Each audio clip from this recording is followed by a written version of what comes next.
Assalamualaikum warahmatullahi wabarakatuh. Innal hamdalillah nahmaduhu wa nasta'inuhu wa nastaghfiruh wa na'udzu billahi min syururi anfusina wa min sayyiati a'malina. May yahdihillahu fala mudhillalah wa may yudlil fala hadiyalah. Asyhadu an la ilaha illallah wa asyhadu anna Muhammadan abduhu wa rasuluh la nabiyya ba'da. Allahumma salli wa sallim ala nabiyyina Muhammad sallallahu alaihi wasallam wa ala alihi wa sahbihi wa man sara ala nahjihi ila yaumiddin. Amma ba'd. Ayo ikhwah, kajian pagi ini masih melanjutkan tentang menyembelih. Problema-problema yang timbul karena menyembelih. Pertama, adzibhu li ghairillah, menyembelih bukan karena Allah. Wa iraqatud dami haywan ala wajhi taqarrub li ghairillahi ta'ala, yaitu menumpahkan darah hewan, ya, motivasinya mendekatkan diri bukan kepada Allah. Au dzikrin, atau menyebut ghairasmihi ta'ala alaihi, menyebut nama lain, ya, selain Allah. Jadi waktu menyembelih tidak, atau menyebut nama lain selain Allah. Wa yashmil zibha lil anbiya, begitu juga termasuk di dalamnya menyembelih, menyebut nama nabi, ya. Wal malaikati, malaikat, wal aulia, dan wali-wali. Contohnya demi Abdul Qadir Jailani, contohnya demi Syekh Abdul Qadir Jailani, wa ghairahum, dan lain-lain. Ya, au bi asma'ihim, atau nama-namanya. Qala Nawawi, berkata Imam Nawawi, wa amma zabhu li ghairillah fal muradu bihi ayadzbaha bismi ghairillahi ta'ala. Adapun menyembelih bukan kepada Allah adalah menyembelih menyebut nama selain Allah. Kaman dzabaha lisanam, seperti orang yang menyembelih untuk berhala. Awis salib, atau salib. Auli Musa, untuk Nabi Musa.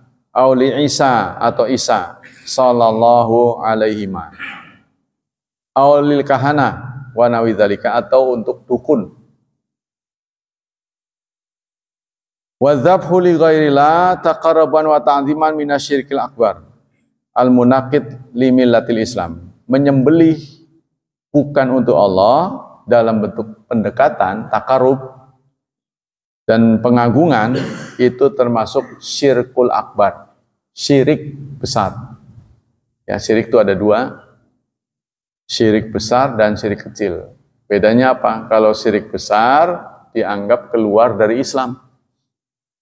Tapi kalau kecil nggak keluar. Contohnya riya. Riya itu pengen membungkus ibadah dengan bungkusan yang bagus, tapi niatnya bukan karena Allah, karena orang. Ya, dia berbuat begitu karena orang. Nah, itu namanya riya. Nah, riya ini syirkul asghar, syirik kecil, tidak menyebabkan orang keluar dari Islam. Tapi urusan salah menyembelih itu bisa menyebabkan orang keluar. Nah, orang yang keluar dari Islam namanya murtad, bahasa lain ya. Wa huwa mimma uhilla bihi li ghairillah. Inilah yang dimaksud dengan uhilla. Uhilla itu ditahlili.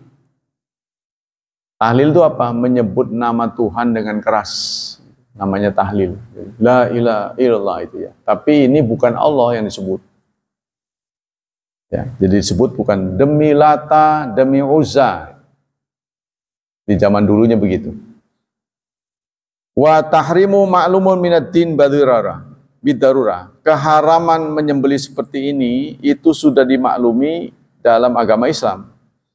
Fa inna dzabha min azamin ibadat allati syara'aha Allah ta'ala li ibadi. Karena menyembelih ini juga dianggap perbuatan yang ibadah, ya, termasuk ibadah yang disyariatkan.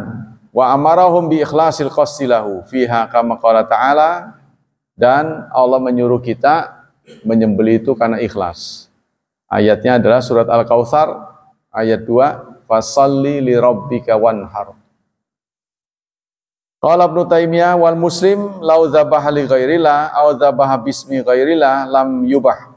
Seorang muslim, kata Ibnu Taimiyah, kalau menyembelih menyebut nama selain Allah, maka ya menyebut nama selain atau menyebut selain Allah atau nama selain Allah, maka tidak boleh menyebut nama selain Allah. Wa in kana yakfur bidzalik, meskipun dia kufur, dia nggak percaya, tapi kalau dia nyebut, ya, waktu nyembelih nyebut, dia nggak percaya tapi dia nyebut, itu tetap tidak boleh.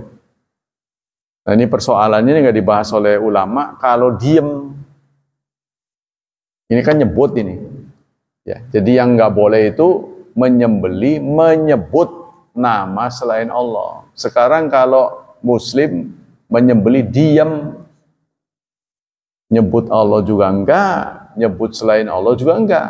Nah, diamnya kenapa? Ya bisa jadi yang disembelih terlampau banyak, lupa. Nggak tahu tuh tukang ayamnya di pasar, yang disembelih kan ratusan, bisa ribuan.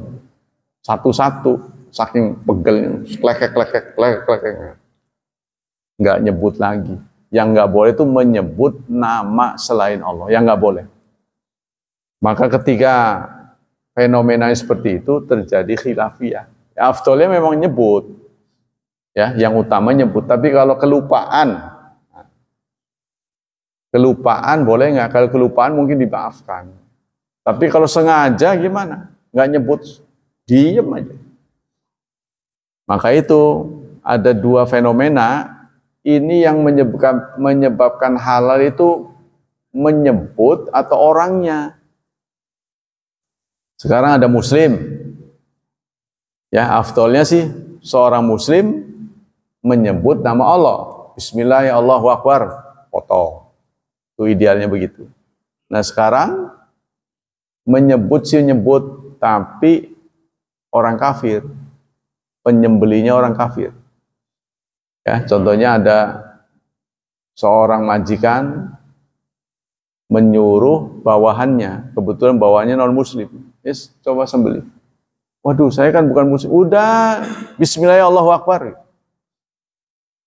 Sebut aja waktu menyembelih, Bismillah Allahu Akbar. Gimana? Yang menyembelih bukan muslim.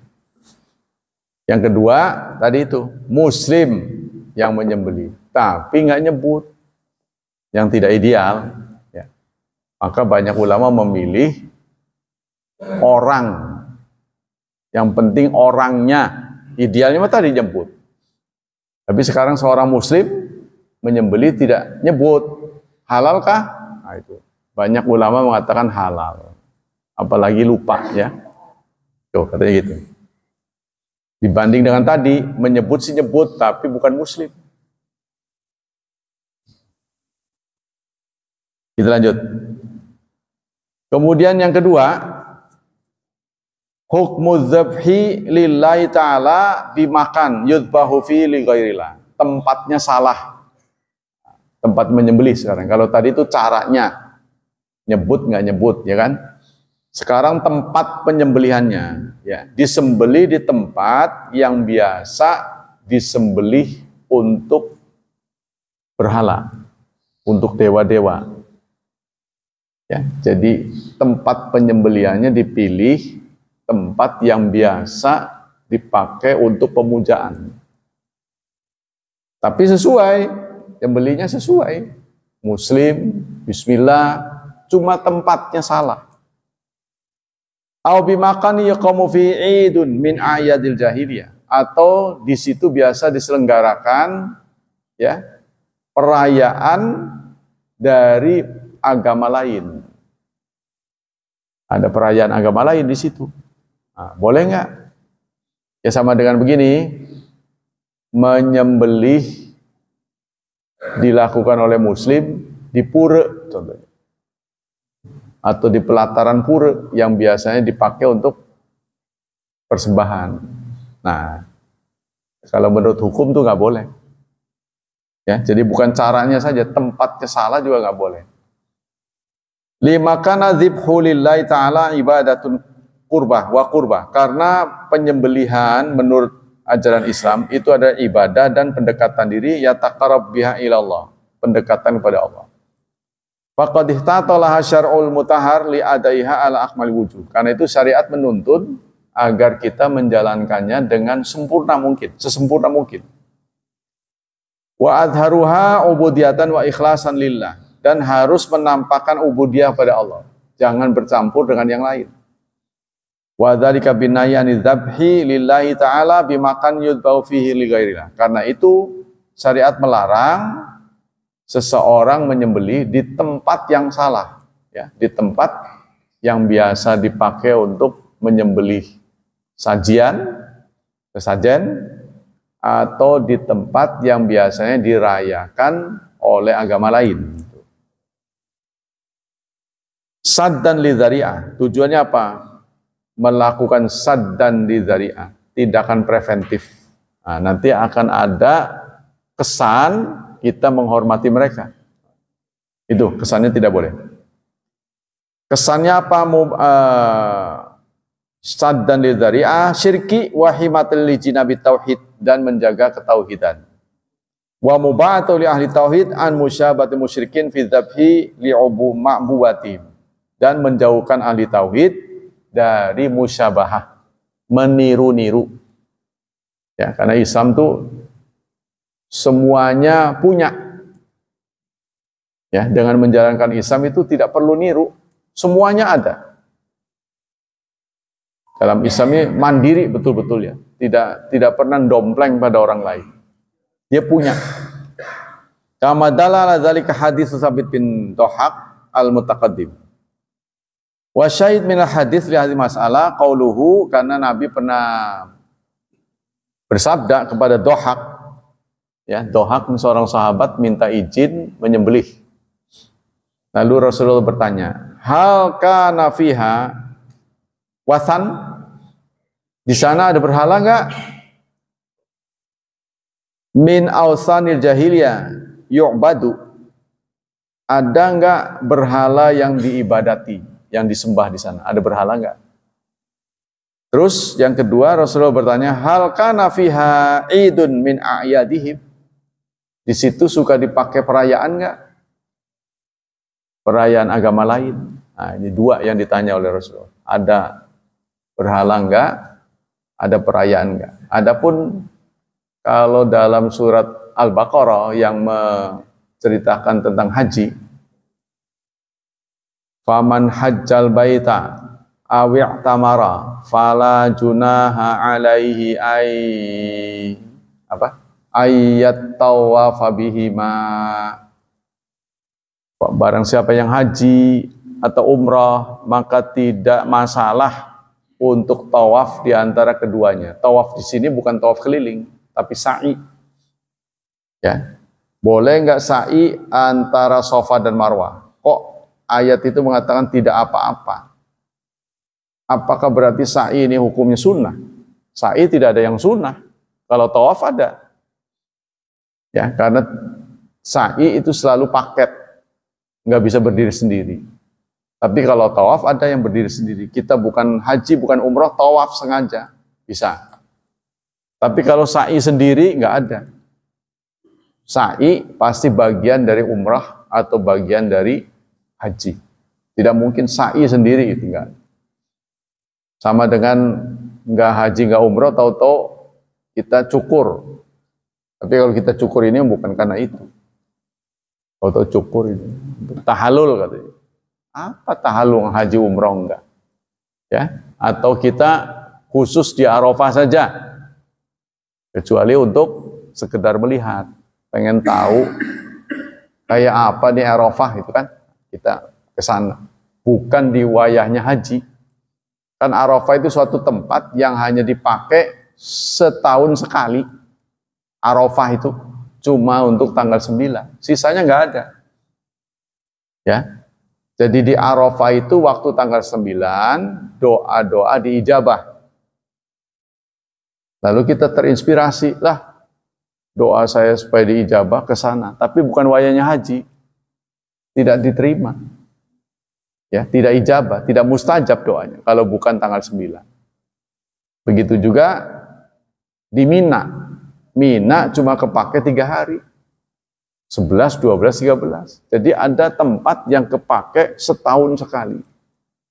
Ada tempat yang kepake 3 hari setahun. Tapi katanya sekarang saking penuhnya dibangun, diperluas. Mina Jadid kan. Mina baru. Ya, sama dengan pasar baru, pasar lama. Jadi mulai dan nggak seperti dulu katanya.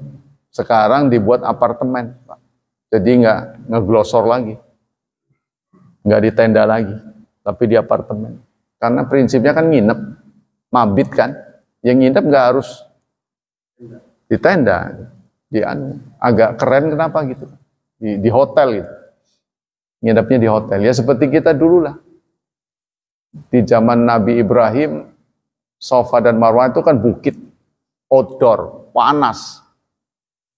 Sekarang mah mirip jalan di mall aja itu. Karena sih bolak-balik doang. Di mall aja ada AC-nya, ininya keramik. Nah, dulu apa ayat yang berkaitan dengan la junaha alaihi ayat, tidak apa-apa untuk tawaf. Karena pada Safa dan Marwah itu banyak patung. Jadi sahabat tuh risih ketika mendapat perintah itu, gimana ya? Saya kalau berkeliling nanti dianggapnya menghormati patung. Maka turun ayat, ya, la junaha, tidak ada masalah. Ya, karena Anda melakukannya berdasarkan perintah Allah. Sama dengan mencium Hajar Aswad. Kita tidak boleh menghormati benda apapun. Tapi berhubung Rasulullah nyuruh mencium, maka dicium. Ya, ada 2 tempat di Ka'bah itu yang didekati oleh Nabi. Satu rukun Yamani, yaitu pojok sebelum Hajar Aswad. Kalau rukun Yamani, sunahnya dielus, nggak dicium. Tapi kalau Hajar Aswad lebih istimewa, ya dipegang, ya dielus. Ya, dipegang, dielus, dicium. Bahkan kalau kita jauh, nggak berhasil megang, kita mengucapkan apa? Ya, Bismillahirrahmanirrahim. Salam aja. Karena dianggapnya tangan Allah di bumi. Tapi harus difahami dengan akidah ya. Kita kembali ke sini. Jadi kalau tempatnya tidak sesuai, maka merujuk kepada sabda Nabi, apa di sana ada berhala, apa di sana suka diselenggarakan perayaan dari agama lain, nah ini akan menimbulkan dugaan, wah, untuk untuk dewa, nah gitu kan, nanti kesannya begitu. Itu yang kedua ya. Sekarang yang ketiga, wal hikmatu minan nahyi an dzalika tatajalla fil amr. Apa hikmahnya? Al awal anau yuaddi ila tasyabbil kufar. Apa alasan tidak boleh? Karena akan mengarah kepada tasyabuh, meniru perbuatan orang kafir. Dulu pernah ada fatwa ya yang dikeluarkan oleh NU pakai celana panjang tuh haram dulu. Alasannya kenapa? Karena niru-niru penjajah kafir. Tapi kemudian Muhammadiyah diantaranya adalah Buya Hamka menyatakan tidak, itu karena pakaian. Karena celana panjang itu bukan pakaian agama. Kalau pakaian agama baru nggak boleh. Itu kan menutup aurat juga. Itu cara lain. Ya. Sehingga Buya Hamka sering menunjukkan setiap ceramah dia pakai celana panjang. Ya, sambil berdakwah itu bahwa pakai celana boleh. Itu hikmah yang pertama. Yang kedua, anadzalika ihya limahal syirki. Dengan menyembelih di tempat yang salah, berarti kita ada kesan menghormati tempat yang salah. Ya. Wa ta'dziman lahu, dan mengagungkannya. Fa yakunu min akbari wasail ila wujuhi syirki wa ruju'i. Karena itu mendorong ya media untuk menimbulkan kesyirikan. Menimbulkan syirik. Jadi tempat ini bisa menyebabkan orang musyrik. Tuh, seperti Masjid Ghamamah. Ya, Masjid Ghamamah oleh pemerintah Arab Saudi, kejadian Rasulullah diminta untuk berdoa turun hujan, istighatsah. Sekarang dijadikan Masjid Ghamamah untuk mengenang itu. Tapi banyak masyarakat salah, gagal paham. Mereka datang ke sana malah berdoa. Jadi dijadikan tempat keramat. Jadi akhirnya disegel. Jadi serba salah ya, masyarakat tuh begitu sih. Jadi kalau nggak dididik disiplin tinggi dalam soal tauhid, ini akan cenderung mengarah kepada syirik. Yang ketiga, annahu yu'addi ila i'tizaz bihadzal fi'li. Ikhtirar. Itu akan menyebabkan ketertipuan. Nah, khususnya untuk orang bodoh. Karena orang yang nggak ngerti ini akan melihat orang pintar melakukannya. Oh, begitu. Li'anna man ra'a musliman yazbau bi makanin yazbau bi musyrikun dhanna anna fi'la musyrikin jaizun. Karena kalau ada orang melihat seorang muslim menyembelih di tempat yang biasa dipakai oleh orang musyrik, maka dia akan mengira apa yang dilakukan oleh orang musyrik boleh. Oh, berarti perbuatan orang musyrik boleh, gitu kan. Dianggapnya gitu. Jadi ada pembenaran.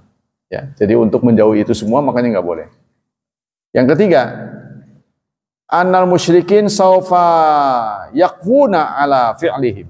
Orang-orang musyrik akan merasa GR tuh dengan perbuatan orang muslim tuh, mereka aja kesini gitu nanti alasannya. Ya. Idza ra'au ma yaf'al mislahum. Ketika mereka melihat apa yang dilakukan oleh teman-teman muslim. Yang ketiga, persoalan ketiga, hukmu dzabhi indal kubur, menyembelih di kuburan. Karena ahlu jahiliyah ya'kiruna ibil ala qabri rajil al-jawad. Salah satu perbuatan ahlu jahiliyah, mereka menyembelih onta di kuburan seorang laki-laki yang biasanya jawad. Jawad itu loman, dermawan. Nah, biasa mereka menyembelih binatang di kuburan orang yang dulu saat hidupnya dia dermawan, suka berbagi. Apa tujuannya? Za'man minhum anadzalika mujazatan lahum ala fi'lih. Untuk membalas kebaikannya. Untuk membalas kebaikan saat hidup, maka mereka menyembelih di dekat kuburannya. Alladzi kana yaf'alu qabla mauti, yang dulu pernah dilakukan sebelum kematiannya. Wa huwa aqribil lil adyaf, yaitu si penghuni kubur itu dulu suka menyembelih onta untuk menyambut tamu, wa it'amuhum, dan memberi makan. Suka ngasih makanan, makanya disembelih di situ. Ya. Fayakiruna inda qabri. Maka mereka pun menyembelih di kuburannya, fatakulu siba wat thair. Lalu setelah disembelih, dagingnya ditinggal. Akhirnya yang makan siapa? Ya binatang dan burung. Nah, dianggap sama kayak waktu hidupnya. Ya, ini akidah jahiliyah ya. Kama kana mu'aziman fi hayati, sebagaimana dulu beliau ya yang waktu hidupnya itu memberi makan. Fajal Islam wa abtala sunnatal jahiliyah. Islam datang dan membatalkan perbuatan jahiliyah. Makanya orang jahiliyah marah karena tradisinya diobrak-abrik. Tapi tidak semua tradisi itu dihancurkan, tidak. Ada tradisi yang baik. Salah satunya yang diadopsi oleh Islam adalah menikah. Menikah cara kita, ada mahar, ya, kemudian ada ijab kabul. Itu salah satu cara yang juga dipakai di zaman jahiliyah. Jadi pernikahan jahiliyah itu bentuknya kurang lebih ada 7 atau 8. Ya. Pernikahan ala jahiliyah itu bentuknya macam-macam. Salah satunya itu yang sekarang kita pakai. Jadi kalau benar dipakai. Apa cara lain pernikahan yang dipakai oleh jahiliyah? Antara lain penukaran mahar. Seorang paman menikahkan keponakannya dengan keponakan paman yang berbeda. Jadi si A punya ponakan, si B punya ponakan. Si A menikah dengan sini. Ini menikah dengan ini. Sila. Untuk apa? Membebaskan mahar. Paman ya. Jadi contohnya saya menikahkan ponakan saya pada seseorang. Orang itu punya ponakan di nikah saya. Nah, karena saya sudah nego dengan dia, saya dibebaskan dari mahar mas kawin. Ya kalau mas kawin orang Indonesia aneh gitu, karena murah. Tapi di sana kan menyediakan emasnya itu kilo-kiloan. Itu persoalan. Jadi mereka dengan begitu bebas, kan tukeran gitu. Tuh caranya begitu. Ada lagi pernikahan mereka untuk cara untuk mendapatkan anak. Mereka menikah aja. Terus dia melihat tokoh kuat. Nah, istrinya suruh nginep di sana. Dengan tokoh itu. Ya, sampai disetubui, pokoknya sampai hamil lah. Nah, setelah hamil baru pulang. Nanti kalau beranak, anak saya. Tapi benihnya dari dia. Iya, bibit. Maksudnya cari bibit unggul. Contohnya, Mike Tyson. Pejantan lah singkatnya. Itu dulu begitu. Istibda' namanya. Pernikahan istibda'. Ya, di zaman jahiliyah begitu. Kemudian pelacuran ada nggak? Pelacuran juga ada di zaman jahiliyah. Jadi cuma pelacurannya itu diakui oleh masyarakat. Pelacurannya dilokalisasi. Jadi si pelacur itu masang bendera. Jadi orang tahu tuh. Cuma pelacuran di zaman jahiliyah itu lebih beradab daripada sekarang. Jadi siapapun yang meniduri dia catat. Orang pelacur ini. Nanti kalau dia hamil, dikumpulin orang-orang itu. Ya, kan dia nggak tahu benih siapa nih. Terus siapa penentunya? Dipanggil dukun. Dukun yang dihormati. Suruh baca mantra. Nanti atas fatwa dukun, ini anak si Anu. Maka yang ditunjuk oleh dukun itu tidak bisa menghindar. Nah setelah itu si pelacur ini berhenti. Ya, dia yang memberi nafkah nanti yang ditunjuk sampai melahirkan. Baru dia operasi lagi. Jadi itu jauh lebih beradab ya. Jadi ketahuan. Cuma ya ini bibit sebenarnya anak dia apa bukan itu berdasarkan penetapan dukun. Bukan asli. Nah itu. beberapa cara pernikahan di zaman jahiliyah. Jadi tidak semua tradisi ya dihancurkan oleh Islam, tidak. Tradisi yang menyimpang. Kalau yang tidak menyimpang tetap. Contohnya apa? Suka berbagi makanan tadi itu. Tetap dihormati dalam Islam. Kan? Maka dalam bahasa Arab karim, bahasa karim, karimun gitu. Contohnya rojulun karimun, seseorang yang mulia. Pasti yang mulia ini tidak lepas dari dermawan. Maksudnya mulia dan dermawan itu jadi satu paket. Ketika orang Arab mengatakan dia mulia, pasti orangnya dermawan. Ketika disebut dermawan, pasti dia orang mulia. Jadi satu nih, satu kata artinya dermawan dan mulia, karimun. Nah itu artinya gitu. Ya, jadi dalam hadis Rasulullah pernah mengatakan, bersabda, qala Nabi la aqra fil Islam, tidak ada akar. Akar ini tidak ada penyembelihan di kuburan dalam ajaran Islam. Nah, jadi dihancurkan oleh Islam. Ya. Wal akru wa qat'u ihdal qawaimil ba'ir. Akru itu apa? Memotong. Ya, memotong anggota tubuh hewan, onta atau kambing dengan pedang. Ya, dikredit. Jadi kita punya onta. Kan kalau kita mau makan daging kan nggak banyak-banyak. Dipotong kakinya. Kan masih hidup tuh, diobatin, dimasak. Ya itu biadabnya mereka. Nanti butuh lagi, potong lagi. Sampai tidak mungkin kecuali mati ya. Sampai. Kalau kepala dulu nggak bisa. Sampai biadabnya begitu. Zaman jahiliyah. Nah ini Islam datang, dihilangkan. Nggak boleh. Nyiksa. Jadi betapa Islam itu disebut rahmatan lil alamin. Cinta, berbagi cinta bukan kepada sama manusia, tapi seluruh alam. Ya kan? Burung, kalau bukan untuk dimakan tidak boleh. Ya kan? Terus kita tidak boleh membunuh hewan yang punya anak. Tuh. Kalau dia masih dalam asuhan. Karena kita memisahkan itu nanti. Tapi sama sekali menyembelih juga nggak boleh. Karena itu kan paham lagi. Ada akidah lagi di luar. Bahwa menyembelih itu sudah mendahului takdir Tuhan. Di luar sana, ya, kita menyembelih itu sudah mendahului takdir Tuhan. Allah memberikan hak untuk hidup, kita hilangkan dengan menyembelih.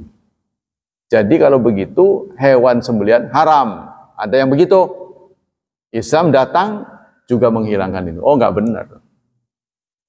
Itu ada paham begitu juga di dunia ini, ya. Tapi bukan Islam. Jadi nggak mau makan daging yang disembelih. Jadi harus yang mati sendiri. Ya bangkai itu. Nah, Islam datang itu mengatur. Kaila yasharat inda nahri. Mereka lakukan itu supaya saat dipotong nggak ngamuk. Jadi dimulai dari kaki dulu, dipotong, tangan dipotong. Itu ada yang begitu. Tapi ada juga yang motong untuk diangsur pemakaiannya. Ya, makanya dalam hadis nanti Rasulullah mengatakan memotong itu sama dengan menyembelih, tidak boleh. Hukumnya begitu. Jadi potongan kaki ini sama dengan bangkai. Potongan kaki ini. Kan mereka mengira enggak. Nah ini masih hidup, potong. Tapi tubuh aslinya tetap hidup dia. Diobatin kan. Nah, jadi kakinya hilang satu, nanti butuh lagi, potong lagi. Nggak butuh banyak-banyak.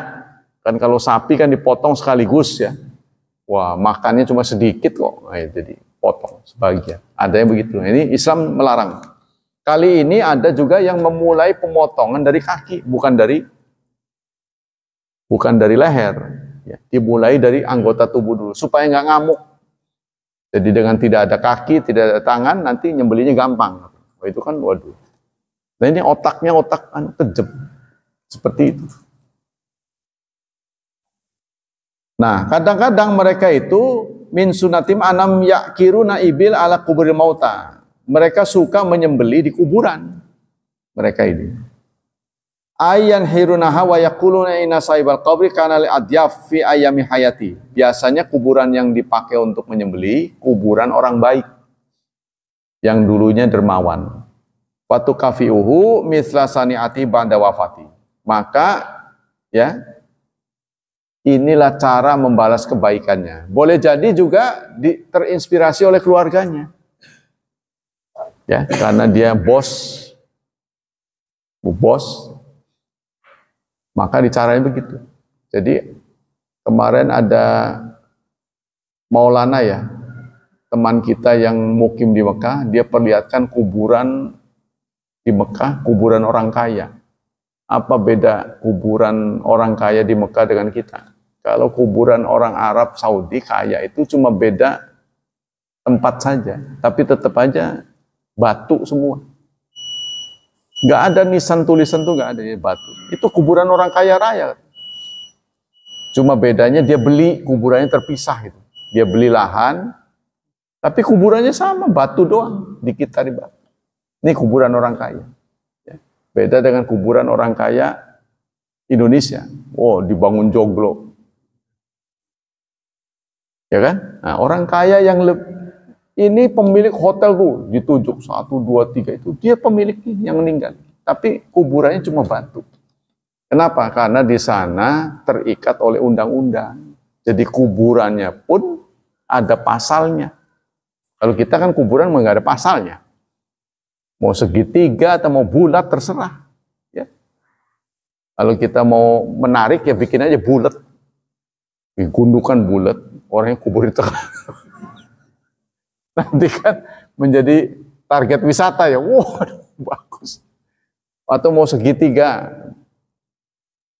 Atau mau kaca. Ada orang Eropa pakai kaca. Kelihatan perubahan pembusukannya. Tuh. Udah belatung ya. Sampai segitunya mereka. Orang-orang kaya ya. Wa qad ja'al yaum fi bilal muslimin min yaji'u man yuhyi hadis sunnah jahiliyah. Sekarang di dunia Islam ada yang menghidupkan sunnah ini, sunnah jahiliyah. Ya. Wa dzalika bi dzahbi inda kubur auliya. Kali ini mereka menyembelih di kuburan wali-wali. Kuburan wali-wali dipakai untuk penyembelihan. Wa adriyatihim bid'awa annaha tanhiru bismillah.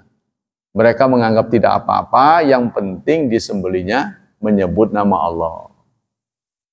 Mereka alasannya begitu, ya. Tapi kalau dilihat dari semangatnya, semangat hadis ini nggak boleh, sebab itu akan mengarah pada pemujaan, pengkultusan, pengkeramatan.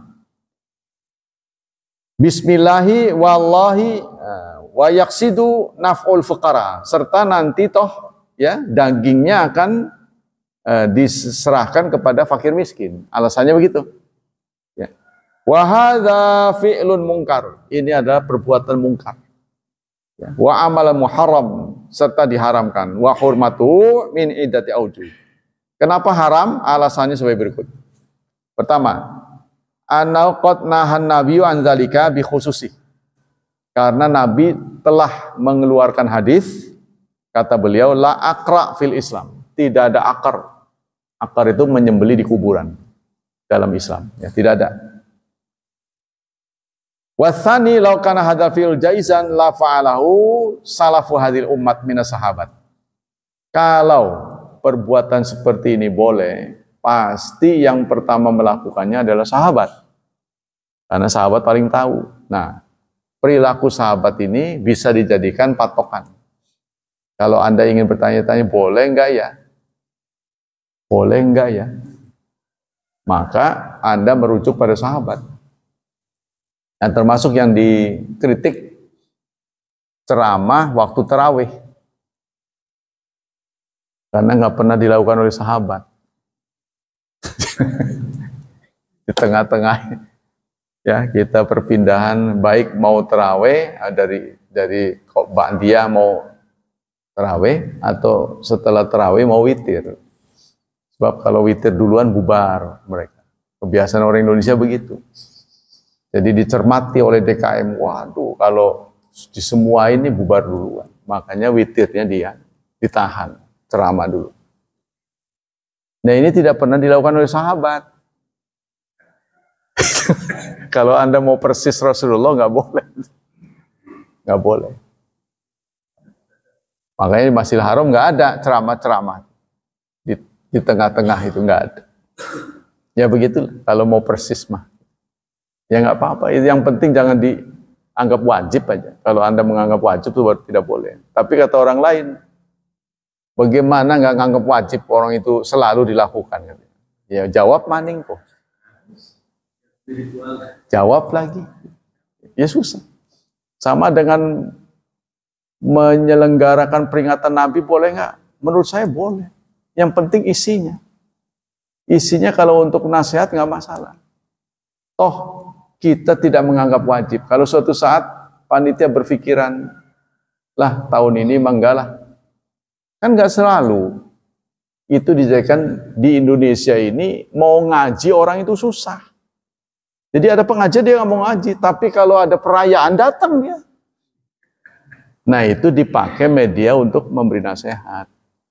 Saya kan juga punya teman yang ahli ilmu. Nah itu biasanya dijadikan teman fatwa saya. Boleh nggak? Nih saya diundang nih untuk ceramah nih. Belum tak iyain. Boleh nggak? Boleh Ustadz, yang penting isinya nasihat. Oh, boleh, oke dah. Gitu. Ya kan? Ini sudah punya ilmu tinggi dia. Jadi manhaj salafus salih tapi dia berkesadaran. Sadar, fenomena di Indonesia ini jauh dengan Arab Saudi. Jangan nggak selalu harus sama, nggak usah. Sebab Arab Saudi juga mengingkari khilafah. Adanya Arab Saudi itu menyebabkan tumbangnya Turki Utsmani. Harus diingat, dia paling benci pada khalifah. Karena itu ketika ada imam masjid sana berkunjung ke Turki Utsmani, peresmian itu gereja dikembalikan menjadi masjid, ya itu pulang dari Turki langsung masuk penjara. Karena dengan berkunjung ke sana berarti Anda mengakui kekhalifahan. Justru tumbangnya khalifah itu karena ada ini Arab Saudi. Jadi latar belakang Arab Saudi, saudara, tinjauan seperti bukan tinjauan sepihak ya. Omongan saya ini berdasarkan penelitian dari aparat keamanan. Jadi resmi dari pemerintah Arab Saudi, pemerintah Indonesia. Jadi aparat keamanan meninjau pakar-pakar, kenapa terjadi kekerasan di Indonesia? Karena kita sering meniru cara dia. Kalau sana tuh pendekatan orang tuh dengan agitasi, dengan keras, gitu. Nggak mau tempeleng, nggak mau pedang nih. Kalau kita nggak dengan kultur, alon-alon asal kelakon. Orang Indonesia begitu. Ketika kita keras, orang langsung jauh. Orang Indonesia wataknya berbeda. Karena itu Indonesia, Islam masuk ke Indonesia itu bukan dengan kekerasan. Tapi dengan cara kultur. Itu sudah kenyataan. Kenyataan yang nggak bisa dibantah. Orang Islam banyak masuk. Dilus-lus dulu ya. Ya, nggak apa-apa. Mau dia. Tapi kalau lari dia. Lihatlah anak-anak tuh. Siapa ustadz favorit? Ustadz favorit yang suka pendekatan, enak. Yang keras nggak mau dia. Kabur. Ketika dikerasin. Contohnya Darul Hufad. Darul Hufad yang penting orangnya nggak nakal. Telat-telat sedikit, maklum. Bayarannya, SPP-nya, kan dia harus makan. Kalau bayaran guru sih, bisa jadi nanti-nanti nggak masalah. Tapi kan dia harus makan, kan kita harus keluar uang. Kan dia makannya di dalam, 3 kali lagi. Nah sering orang tuanya telat, dimaklumi. Sebulan, 2 bulan, udah biar. Asal keuangan kita masih cukup. Tapi begitu sebaliknya, ustadz sana punya anak di sekolahin tempat lain, baru telat berapa hari, WA-nya beruntun, WA-nya cepet. Al-Darul Hufat begitu. Ya, jadi gurunya nggak makan nggak masalah, air doang. Nanti lama-lama megang spidol juga nggak bisa, jangan disalahin. Ya kan? Jadi kita nggak bisa dibohongi, pendidikan tuh butuh biaya. Jadi harus ada kesadaran. Kadang-kala memang orang Islam begitu, dalam soal pendidikan tuh sangat kurang dukungannya. Ya, saya dulu ngajar kurang lebih 7 tahun di madrasah ibtidaiyah. Satu saat karena biayanya sudah terlalu tinggi, maka orang tua murid dihadirkan. Jadi SPP akan dinaikkan seukuran 1 batang rokok. Jawabannya begitu, karena di situ perokok semua. Kita nggak gede-gede, pokoknya sehari 1 batang rokok. Kenaikannya. Mereka nggak bersedia. Padahal saben hari ngerokok 1 bungkus. Jadi Anda hanya menyisakan 1 batang saja sehari untuk kenaikan ini. Tetap nggak mau. Nah, jadi memilih rokok daripada memilih pendidikan. Nah itu, kebanyakan itu cermin dari kita, bangsa kita, yang belum sadar. Jadi dia nggak melihat bahwa pendidikannya adalah masa depan. Pendidikan adalah masa depan. Kalau orang bicara pendidikan, pasti kelihatan masa depan. Coba Pak Hilman nyekolahin anak. Pasti kan mikir udah, waduh, nanti gedenya jadi apa kalau nggak sekolah, begitu kan? Pasti cenderung masa depan. Kalau kita pendidikan agama, akhirat, dunia akhirat kan. Kayak apa anak saya nanti? Saya bisa dikomplain oleh Allah. Kenapa nggak mengaji? Pasti kalau agama, cenderung akhirat. Kalau pendidikan, cenderung dunia. Memang kan begitu. Allah mencantumkan 2 nama untuk bismillah. Bismillahirrahmanirrahim. Rahman, kasih sayang Allah, cinta Allah di dunia. Karena itu cinta Allah di dunia tidak ada batas. Kepada orang yang ingkar sekalipun tetap diberi hidup. Diberi hidup yang sama. Tapi untuk rahim, cinta Allah di akhirat. Hanya khusus untuk mukmin. Kunci dari Rahman ilmu. Kunci dari rahim iman. Nah, kalau kita bisa menggandeng iman dan ilmu lengkap. Sayangnya umat Islam sering dominan imannya tidak punya ilmu. Lalu dia ngeluh. Dunianya susah. Yang kuncinya ilmu. Maksudnya skills, keterampilan nggak ada. Sekolah mah tinggi, tapi di lapangan dia nggak bisa. Ya sekolah mah tinggi, contohnya gini. Sekolah di jurusan bahasa Arab. Begitu keluar nggak bisa bahasa Arab gitu loh maksudnya. Kayak onta. Karena onta dari lahir di Arab. Ya, pikiran memurah dibawa ke Indonesia supaya memberikan kursus kan. Apa kan udah lama kan? Ternyata onta nggak bisa bahasa Arab. Padahal udah lama. Nah, makanya saya sering ngomong, kamu tuh seperti onta. Lama ini. Ya saya juga ngeritik diri saya sendiri. Oh kenapa ya?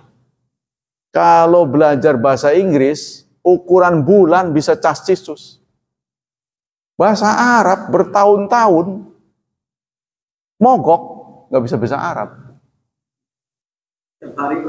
Padahal itu tiap hari. Apalagi dihadapkan pada kitab. Macet pisan. Nah, kita kembali sini. Ya, jadi salah satu panduan benar enggaknya adalah perilaku sahabat. Contohnya tahlil itu boleh enggak ya? Anda lihat saja, kematian kan juga ada di zaman sahabat. Bagaimana respon sahabat? Apa ada enggak mereka begitu? Nah itu menjadi panduan. Kan kematian bukan sekarang aja. Zaman dulu juga ada, zaman Nabi ada. Nabi ada enggak begitu? Ya kan? Itu kan tindakan yang langsung menjadi teladan. Yang ketiga, dzikru smallah inda dzabhi indal qabri laisa huwal musawwaq li jawazi hadzal fi'l. Menyebut nama Allah. Ada waktunya. Menyebut nama Allah ketika menyembelih tapi di kuburan Nyebutnya benar, tapi di tempat yang salah, di kuburan. Ya, itu tidak pernah dilakukan oleh para salaf. Nah, sehingga salah tempat nggak boleh. Jadi bukan sekarang salah teknis saja. Teknisnya udah benar, orangnya udah benar, tapi tempatnya salah nggak boleh. Ya, sebab akan mengarah kepada dugaan pemujaan terhadap tempat. Tempat yang dipuja tidak direstui oleh agama tidak boleh. Tapi ada tempat yang boleh dipuja, yaitu Ka'bah. Ka'bah kan cuma batu, bukan Tuhan kan? Tapi karena Allah sudah menunjuk Baitul Atiq, ini adalah rumah tua yang kalian harus hormati. Nah, itu menimbulkan kita kalau dilihat dari ruang angkasa, kita akan menuju satu titik. Ya, jadi di dunia ini kalau kita bisa terbang, Pak Safei, melihat di kita akan lihat umat Islam tuh satu rebah, satu bangun, satu rebah, satu bangun. Terus begitu. Iya, estafet. Karena kan dari timur dulu. Sayang kita nggak terbang kan, jadi nggak kelihatan. Kita membentuk formasi. Ini selesai salam, sana Allahu Akbar, Allahu Akbar. Sana baru Allahu Akbar, sana sudah ruku. Terus aja begitu kan. Ini waktunya kan dari timur. Terus muter. Maka itu Allah diibadahi 24 jam. Orang Islam ini sholat 24 jam.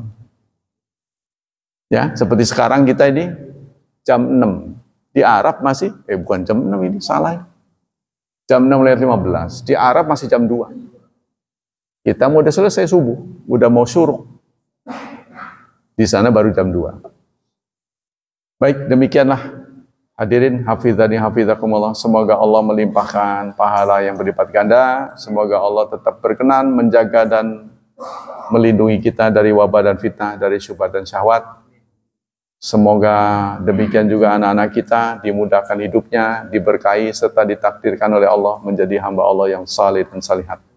Subhanakallah wa bihamdika asyhadu alla ilaha illa anta astaghfiruka wa atubu ilaik.